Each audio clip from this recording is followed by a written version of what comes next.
Hello future doctors, welcome to our channel Ayurvedic future. तो देखो, हमने फिजियोलॉजी का पेपर 1 था वो आपको सॉल्व करवा दिया है।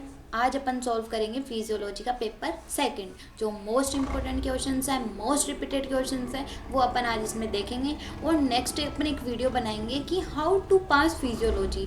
अपन देखेंगे उसमें ब्लूप्रिंट कि कौन से टॉपिक कितने मार्क्स का आता है, वहाँ से एमसीक्यू आता है, शॉर्ट आंसर आता है, लॉन्ग आंसर आता है, वो अपन देखेंगे। इससे पहले अपन देख लेते हैं कि कौन सा टॉपिक इंपॉर्टेंट है, कौन सा अपन को पढ़ना है। ठीक है, अगर आप इसके अकॉर्डिंग पढ़ोगे, ये हमने लास्ट 10 ईयर्स के most important questions, most repeated questions यहाँ पे छांटे हैं। अगर आप इसके अकॉर्डिंग पढ़ोगे, आपके 99.9% कोई चांसेस नहीं है कि आपका कोई क्वेश्चन छूटे, आपके कम मार्क्स बने। ठीक है, और ऐसे ही हमने रचना शरीर, हमने अपने एनाटॉमी, हमने पदार्थ विज्ञान, संहिता, अष्टांग हृदय, संस्कृत, हर एक की वीडियोस बनाए हैं। आप वहाँ पे जाके प्लेलिस्ट खोल के विजिट कर सकते हो। और ये टॉपिक्स कैसे पढ़ने हैं वो भी हमने पढ़ा रखे हैं। आप हमारी प्लेलिस्ट जाके खोलिए क्रिया शारीर की, वहाँ पे हमने आपको पढ़ा रखे हैं कि कौन सा टॉपिक कैसे है, क्या क्या टॉपिक्स में पूछा गया है। ठीक है, तो आप पढ़ते रहिए अच्छे से। All the best for your exams. And आज अपन देखेंगे अपना पेपर 2। ठीक है, तो देखो अपन पेपर 2 में देखेंगे अपनी धातु। सबसे पहला अपना चैप्टर है धातु। धातु में क्या है, या तो आपसे पूछ लेगा कि जो अलग अलग न्याय हैं अपने धातु पोषण के संबंध में विभिन्न सिद्धांतों को समझाइए। जो अपने धातु पोषण के अलग अलग सिद्धांत हैं, जैसे कि केदारी कुल्य न्याय, खलेकपोत न्याय, ठीक है, ये सब न्याय, जैसे कि है ना क्षीरदधी न्याय, जो अलग अलग न्याय हैं इनका पूरा सिद्धांत का वो अपना कंक्लूजन क्या है, ये सारे सिद्धांत अपन को समझाना क्या चाह रहे हैं, वो पूछ लेगा आपसे 5 मार्क्स में। ठीक है, फिर वो आपसे अपन आ जाते हैं अपनी मेन जो धातुएं हैं। देखो फर्स्ट चैप्टर से तो इतना ही इंपॉर्टेंट है, बाकी फर्स्ट चैप्टर में कुछ है भी नहीं। फिर अपन आते हैं अपनी धातुओं पे। जो अपनी धातु दी गई है अपनी 7 धातु, रस, रक्त, मांस, मेद, अस्थि, मज्जा, शुक्र, उसमें अब देखो क्या इंपॉर्टेंट है। देखो ऐसे तो आपकी पूरी धातु इंपॉर्टेंट है, क्योंकि एग्जामिनर को थोड़ी पता है कि आपको कौन सी धातु अच्छे से आती है, कौन सी धातु अच्छे से नहीं आती। तो देखो मेन जो धातु है अपन वही बताएंगे जो मोस्ट रिपीटेड है। आपको पढ़नी सारी है, बट हम वो बता रहे हैं जो मोस्ट रिपीटेड है, जो हर बार पूछी गई है। देखो सबसे मोस्ट रिपीटेड रस धातु, रक्त धातु, मेद धातु, मज्जा धातु और शुक्र धातु, और प्लस इन सब के सार के लक्षण। जो अपन देखते हैं ना, रस सार के लक्षण क्या होते हैं, रक्त सार के लक्षण क्या होते हैं, वो आपको ऐसे पूछ लेगा कि सभी धातुओं के सार के लक्षण लिखिए। तो वो आपको 5 नंबर में या तो ये दे देगा कि सभी धातु के सार के, तो आपको पूरी धातु नहीं लिखनी है उसके अंदर, आपको रस सार के लक्षण, रक्त सार के लक्षण, इन सभी धातु के जो सार के लक्षण होते हैं वो बताने हैं। ठीक है, फिर अगर वो आपको पूछ ले एक धातु, तो आपको एक धातु किस तरीके से लिखनी है, हम आपको एक पेज पे बताएंगे, सिर्फ एक सिंगल पेज पे, कि आप 10 नंबर में अगर कोई धातु आती है या 5 नंबर में कोई धातु आती है तो आप उसको कैसे लिख सकते हो। ठीक है, तो ये तो हो गया अपनी धातुओं से। रस, रक्त, मेद, मज्जा और शुक्र, ये जो अपनी धातुएं हैं 3 और 2 5, ये 5 धातुएं वेरी इंपॉर्टेंट है। बाकी जो 2 धातु हैं उनसे भी क्वेश्चन पूछा जाता है, बट अगर बड़े में पूछा जाएगा तो ये ही पूछा जाएगा। इनमें से भी मेनली जो पूछी जाती है वो अपनी रक्त धातु, शुक्र धातु और रस धातु, इनमें से भी इंपॉर्टेंट ये 3 है। ठीक है, और इनके सार के लक्षण। ठीक है, तो सार के लक्षण ये नहीं कि इन 5 के, सार के लक्षण 7 के इंपॉर्टेंट है। ठीक है, ये तो गई अपनी धातु की बात। फिर अपन बात करते हैं अपना मोस्ट, अपना जो एग्जामिनर का फेवरेट टॉपिक होता है, वो हर बार पूछता ही पूछता है, या तो आपको वो संहिता में दे देगा, आपको रचना में दे देगा, या फिर आपको कहीं भी दे देगा, जो अपना है आश्रय आश्रय भाव। ये जो अपन बोले तो अपने एग्जामिनर का क्या होता है, फेवरेट क्वेश्चन होता है। वह आश्रय आश्रय भाव को तो पूछता ही पूछता है। अगर आप फर्स्ट ईयर में नहीं पढ़ रहे हो तो आपको सेकंड ईयर में पढ़ना पड़ेगा। आश्रय आश्रय भाव तो एग्जामिनर का फर्स्ट ईयर, सेकंड प्रूफ, हर जगह फेवरेट क्वेश्चन है। बहुत इंपॉर्टेंट क्वेश्चन है। देखो हमने इसके वेरी वेरी इंपॉर्टेंट लगाया हुआ है। ये एग्जामिनर पूछता ही पूछता है, चाहे कहीं भी पूछ ले। फर्स्ट ईयर में आपसे पूछेगा किसी भी सब्जेक्ट में, आपसे क्रिया शारीर में भी पूछ लेगा, रचना में पूछ लेगा, कहीं भी पूछ लेगा, और सेकंड ईयर में तो आपसे पूछेगा ही पूछेगा। तो ये टॉपिक ऐसा है जो आपको हर जगह काम आएगा। इसको आप एकदम रट जाना, छोड़ना ही मत। ठीक है, ये देखो वेरी वेरी इंपॉर्टेंट है, जो 5 मार्क्स में पूछा जाएगा। ठीक है, फिर अपन देखते हैं अपना नेक्स्ट जो क्या है, ओज। अब देखो ओज आपसे पूछेगा, किस वे में पूछेगा। एक क्वेश्चन पूछा गया है कि ओज की परिभाषा, गुण, कर्म, भेद और व्याधि क्षमत्व का वर्णन करो। अब देखो आपसे ओज पूछेगा तो एक तरीका तो ये 10 नंबर में उसकी परिभाषा पूछ लेगा। ओज के गुण क्या होते हैं, उसके कर्म क्या कहते हैं, उसके भेद क्या क्या होते हैं, परोज, अपना अपरोज, इनका परिमाण क्या होता है वो, और व्याधि क्षमत्व का वर्णन। अब व्याधि क्षमत्व आपको उसमें भी बताना पड़ेगा, आयुर्वेद में भी। और आपको 10 नंबर में अगर पूछा है तो व्याधि क्षमत्व का मतलब होता है अपनी इम्यूनिटी। तो आपको इसको मॉडर्न से रिलेट करके लिखना पड़ेगा पड़ेगा। ओज अगर आता है तो आपको मॉडर्न से रिलेट लिखना पड़ेगा अगर 10 नंबर में कि अपनी इम्यूनिटी क्या होती है, ठीक है। फिर अगर वो नेक्स्ट पूछते तो देखो ये 2022 में पूछा हुआ इंपॉर्टेंट क्वेश्चन है कि ओज विस्तृत, ओज व्यापक और ओज क्षय के लक्षण लिखिए। ये इंपॉर्टेंट क्वेश्चन है 2022 में जो पूछा गया था कि ओज विस्टर्न्स, ओज व्यापक और ओज क्षय के लक्षण के बारे में बताइए, ठीक है। फिर नेक्स्ट जो क्वेश्चन पूछता है वो पूछता है कि ओज क्षय के कारण, मतलब ओज अपना क्षय किसके कारण हो रहा है, ओज के लक्षण और बल वृद्धि के भाव लिखिए। ये 5 नंबर में पूछा हुआ क्वेश्चन सब बहुत बार पूछा गया है कि ओज क्षय के कारण बताइए, उसका लक्षण बताइए, उसकी बल वृद्धि के जो भी भाव होते हैं उनका वर्णन कीजिए। तो देखो अपना ओज है, इससे 3 क्वेश्चन बनते हैं और यही 3 क्वेश्चन बहुत बार रिपीटेड है, तो ये 3 क्वेश्चन आपको छोड़ने नहीं है। आप इन क्वेश्चन के हिसाब से अपने चैप्टर्स को पढ़िए तो आपको ऐसा लगेगा कि हाँ ये क्वेश्चन पे आपके माइंड सेट हो जाएगा कि ये क्वेश्चन आ रहा है तो मुझे इतना इतना मैट्रिक्स में लिखना है, ठीक है। आप ऐसे पढ़िए। ये हो गया अपना ओज। फिर अपन देखते हैं नेक्स्ट अपनी जो क्या है उपधातु।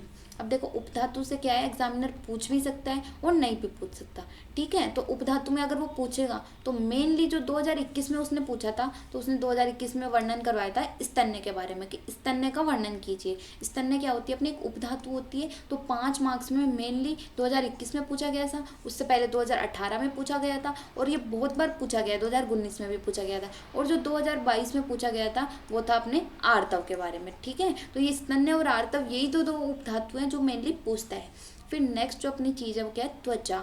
ये भी देखो जैसे हमने बताया ना आश्रय आश्रय भाव एग्जामिनर का फेवरेट क्वेश्चन है, वैसे ही त्वचा भी एग्जामिनर का फेवरेट क्वेश्चन होता है और सिलेबस में इसका 5 मार्क्स का वेटेज है। तो ठीक है, ये त्वचा आपके क्रिया शरीर में भी है या आपके रचना शरीर में भी है, तो आप इसको दोनों जगह से इंपॉर्टेंट है, वहाँ भी ये पूछी जा सकती है और यहाँ भी पूछी जा सकती है, तो ये इंपॉर्टेंट है। आप इसको मॉडर्न से रिलेट करके लिखना, एग्जामिनर आपको 5 मार्क्स कहीं भी नहीं छोड़ेगा, आपके 5 में से 5 मार्क्स देगा, ठीक है। आप इंपॉर्टेंट है ये क्वेश्चन, देखो वेरी वेरी इंपॉर्टेंट। जो क्वेश्चन वेरी इंपॉर्टेंट है ना हमने उसके आगे लिख रखा है कि ये क्वेश्चन तो पूछा ही पूछा जाएगा, क्योंकि सिलेबस एग्जामिनर को पेपर तो बनाना है सिलेबस से और सिलेबस में दे ही ये टॉपिक रखे हैं तो उसको देने ही पड़ेंगे ये टॉपिक्स, ठीक है। तो ये हो गए अपने इंपॉर्टेंट। फिर अपन देखते हैं अपना मल। अगर वो आपसे मल से पूछेगा, देखो वैसे तो ये जो लास्ट के टॉपिक्स है ना इनसे मेनली क्वेश्चन कम ही आता है, अगर वो पूछेगा तो एग्जामिनर का तो पता नहीं ना, कहीं से भी पूछ सकता है। तो वो क्या पूछेगा, या तो 6 वृद्धि के लक्षण, जो भी अपने मल होते हैं ना मूत्र पुरुष स्वेद, इनके 6 वृद्धि के लक्षण क्या होते हैं वो दे देगा आपसे कि मूत्र 6 के लक्षण लिखिए या मूत्र वृद्धि के लक्षण लिखिए। तो आपको सिर्फ मूत्र के बारे में ही नहीं लिखना है, उसके 6 वृद्धि, उसको मॉडर्न से रिलेट करिए आप, ठीक है, कि अपना यूरिनेशन क्या होता है, अपना मिक्सचुरेशन क्या होता है। आप इन सबको मॉडर्न से रिलेट करके लिखोगे ना तो आपके मार्क्स बनने के बहुत ज़्यादा चांसेस हो जाएंगे, आपकी परसेंटेज ऐसे इंक्रीज होगी कि आप देखोगे कि मैं बहुत अच्छा लिखे हैं और एग्जामिनर एकदम इम्प्रेस हो जाएगा कि हाँ बच्चों को बहुत कुछ आता है जो मॉडर्न से आयुर्वेद को भी रिलेट करके लिख रहे हैं, ठीक है। फिर अपन देखें इंद्रिय। अपना इंद्रिय जो चैप्टर है उससे पंचक यही एक क्वेश्चन बनता है, इसके अलावा कोई क्वेश्चन नहीं बनता। या फिर वो आपको पंच ज्ञान इंद्रियाँ व 5 कर्मेंद्रिय का शरीर क्रियात्मक। अब वही पंचक के अंदर आ गया अपनी 5 ज्ञानेंद्रियाँ और 5 कर्मेंद्रियाँ। पंचक है ना, ये एक टेबल के अंदर दिया हुआ है, इसको आप पूरा रट लेना। इंद्रिय चैप्टर से पंचक या फिर 5 ज्ञानेंद्रियाँ 5 कर्मेंद्रियाँ, इनके अलावा वो कुछ भी नहीं पूछता है, ठीक है। फिर देखिए अपन मन और आत्मा। अब ये देखो दोनों टॉपिक ऐसे हैं जो अपन ने पदार्थ विज्ञान में बहुत अच्छे से पढ़ रखे हैं।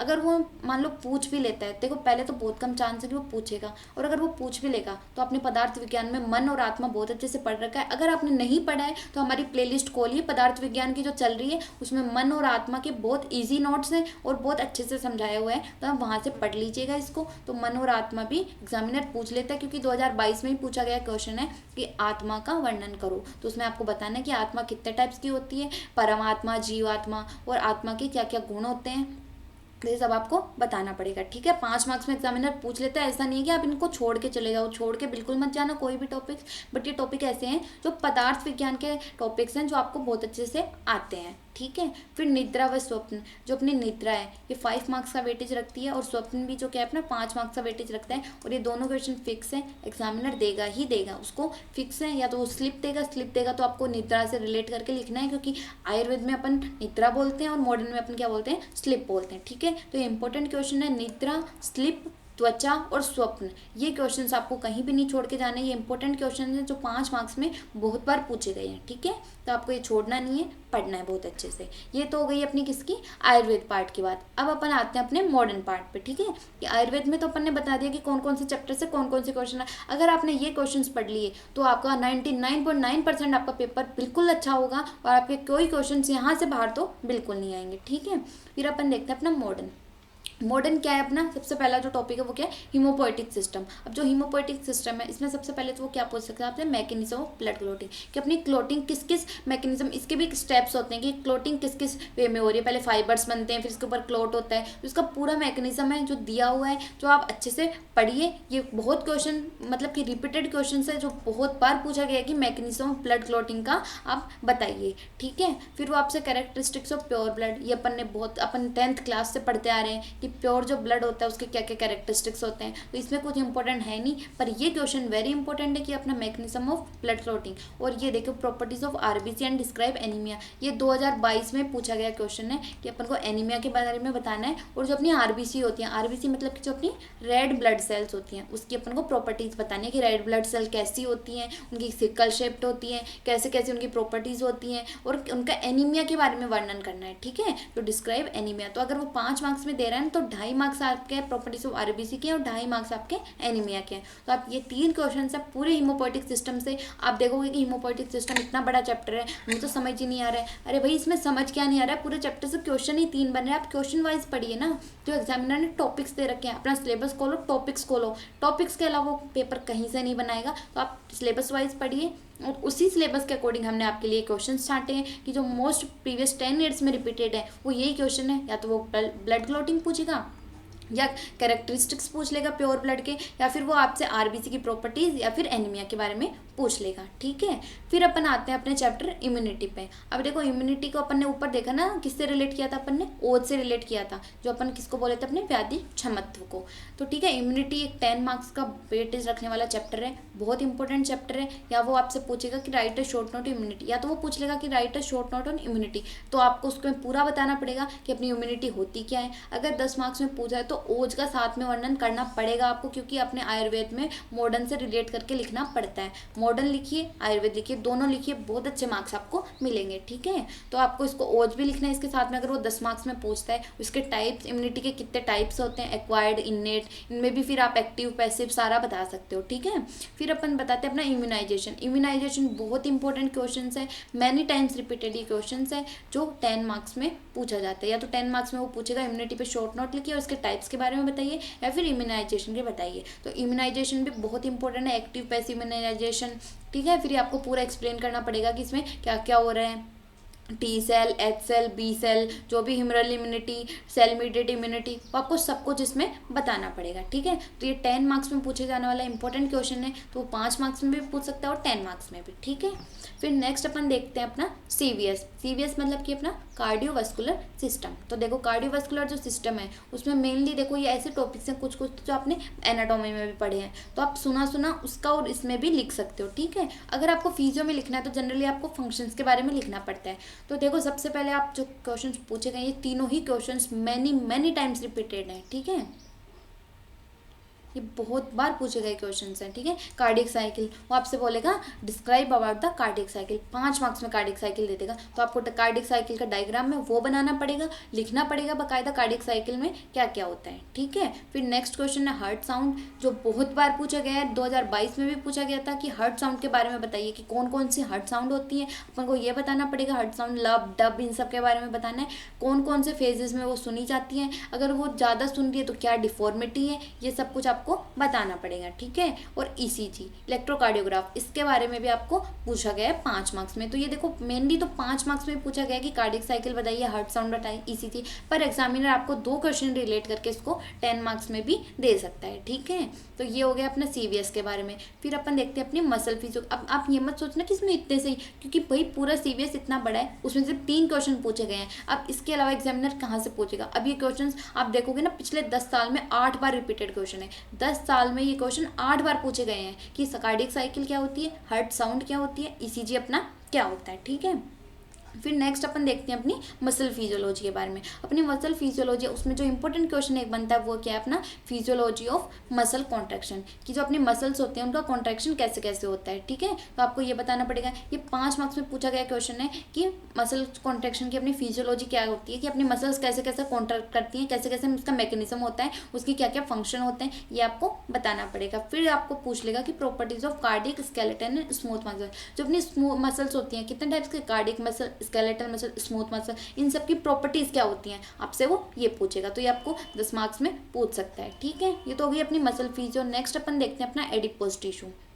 तो देखो अपन एडिपोज टिश्यू के बारे में देखें तो वो आपसे क्या पूछता है कि जो अपने हाई डेंसिटी लिपिड और लो डेंसिटी लिपिड, अब ये देखोगे आप चैप्टर ना 2 पन्ने का चैप्टर है, आप सोचो कि इसमें क्या इंपॉर्टेंट है भाई, ये पूरा 2 पन्ने का चैप्टर है ना, पूरे 10 मार्क्स कंटेन करता है। तो ये एक क्वेश्चन पूछा गया है कि हाई डेंसिटी लिपिड और लो डेंसिटी लिपिड, इनके बारे में क्या बताना, आपको डिफरेंस बताना है। ठीक है, इंपॉर्टेंट क्वेश्चन है, रिपीटेड क्वेश्चन है। ठीक है, फिर जो function of skin, sweat gland and sebaceous gland, अब ये देखो बैक में भी पूछा गया था क्वेश्चन कि जो स्वेट ग्लैंड और सेबेशियस ग्लैंड है, इनके फंक्शन के बारे में डिस्क्राइब करो, और ये आपसे एडिपोज टिश्यू में भी पूछ सकता है। ठीक है, तो ये 5 मार्क्स का टॉपिक है, वेरी इंपॉर्टेंट टॉपिक, आपको छोड़ के नहीं जाना है। ठीक है, फिर अपन देखते हैं जो अपना रिप्रोडक्टिव है। जो अपना रिप्रोडक्टिव है मतलब उसमें से अपन क्या क्या इंपॉर्टेंट देख सकते हैं। सबसे मेन इंपॉर्टेंट तो अपनी मेंस्ट्रुअल साइकिल, कि मेंस्ट्रुअल साइकिल में क्या क्या फेजेस हो रही है, आपको पूरा एक डायग्राम है वो बताना पड़ेगा कि कौन कौन सी फेज हो रही है, कौन से फेज में कौन से हार्मोन का पीक लेवल हो रहा है, एलएच का, प्रोस्टेट का, टेस्टोस्टेरोन का, मतलब कोई से भी अपनी जो मेंस्ट्रुअल साइकिल होती है इसमें जो हार्मोन्स होते हैं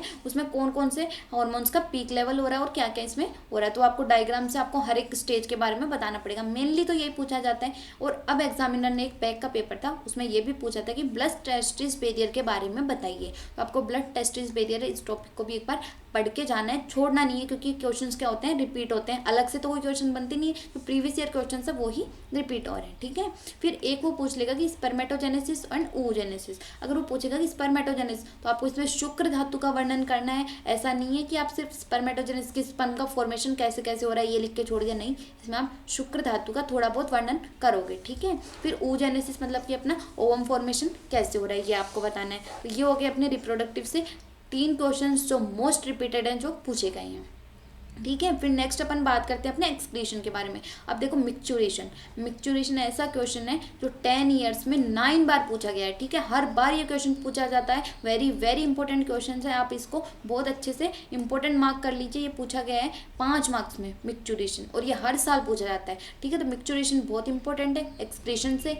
फिर अपन देखते हैं फंक्शन ऑफ किडनी, ये भी आपसे पूछ लेता है कि किडनी के फंक्शन बताओ, तो आपको सब कुछ बताना पड़ेगा कि किडनी क्या होती है, किडनी के फंक्शंस क्या क्या होते हैं। मेनली तो फंक्शंस बताने हैं आपको कि किडनी क्या क्या फंक्शन करती है, फिल्ट्रेशन का काम करती है, ये सब आपको बताने हैं। फिर mechanism of formation of urine, अब ये देखो ये भी फॉर्मेशन ऑफ यूरिन है ना, ये भी बहुत बार रिपीटेड, इस चैप्टर से अगर देखें तो मोस्ट रिपीटेड तो देखो ये 4 क्वेश्चन है, और इन चारों में से भी जो 2 इंपॉर्टेंट है वो ये एक तो मिक्चुरेशन और ये mechanism of formation of urine. जो यूरिन का फॉर्मेशन है वो कैसे कैसे होता है ये आपको बताना है, कि अपना यूरिन है वो किस किस पाथवे से होते होके बन रहा है। ठीक है, ये आपको बताना है। फिर डिफिकेशन, वो आपसे डिफिकेशन भी पूछ लेता है, इंपॉर्टेंट नहीं है बट पूछ लेता है, क्योंकि इस चैप्टर से क्वेश्चन ही 4 बनते हैं, और इन 4 क्वेश्चन में भी मेनली मिक्चुरेशन और यूरिन का फॉर्मेशन ये पूछता है, और आगे वो अगर पूछना चाहे तो किडनी के फंक्शन और डिफिकेशन भी पूछ सकता है। ठीक है, तो आपको छोड़ना नहीं है, पढ़ना सब कुछ है। फिर अपन देखते हैं अपना सेंसरी, स्लीप एंड ड्रीम्स। अब देखो आपने देखा तो ऊपर निद्रा और स्वप्न, तो वो निद्रा और स्वप्न को यहाँ पे मॉडर्न में स्लीप एंड ड्रीम बोला गया है। तो ये इंपॉर्टेंट है, आपको निद्रा इंपॉर्टेंट है मतलब कि आपका स्लीप भी इंपॉर्टेंट है, आपको या वो मॉडर्न में पूछेगा या आयुर्वेद में, तो आपको दोनों को रिलेट करके लिखना पड़ेगा। 5 मार्क्स का इसका वेटेज है।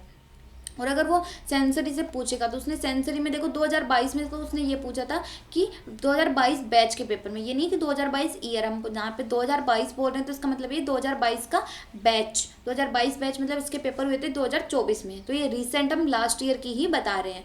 ठीक है, जो रोड एंड कॉन, आपको वो पूछेगा कि function of rod and cone cells के बारे में बताइए। ठीक है, फिर वो मैकेनिज्म ऑफ हियरिंग, ये 3 क्वेश्चन है जो बहुत बार पूछे गए हैं, रोड एंड कॉन सेल्स के फंक्शन के बारे में बताओ, या फिर जो अपने हियरिंग का मैकेनिज्म होता है, कैसे कैसे अपन अपने ईयर ड्रम्स के पास अपनी वॉइस जाती है, कैसे कैसे इसका फंक्शन होता है, वो सब अपन को इसमें बताना पड़ेगा। ठीक है, और स्लीप और निद्रा तो हमने बताई थी। तो देखो ये हो गया अपना फिजियोलॉजी का पेपर कि कौन कौन से क्वेश्चन से आते हैं। और देखो इन क्वेश्चन के अलावा आप पूरा देख लेना, आप अपनी तरफ से भी देख लेना कि 10 साल में इनके अलावा आपको इनके बाहर से कोई क्वेश्चन नहीं मिलेगा। और जब आपका पेपर आएगा तो आप देखोगे कि हाँ ये सारे क्वेश्चंस तो हमने पढ़े थे, हमें इसमें बताए गए थे। ठीक है, ऐसे बाकी सब्जेक्ट्स के भी आप हमारी प्लेलिस्ट में देख सकते हो। अगर आपको पसंद आया हो तो do like, share and subscribe our channel and पढ़ते रहिए। All the best for your exams. Okay, thank you so much.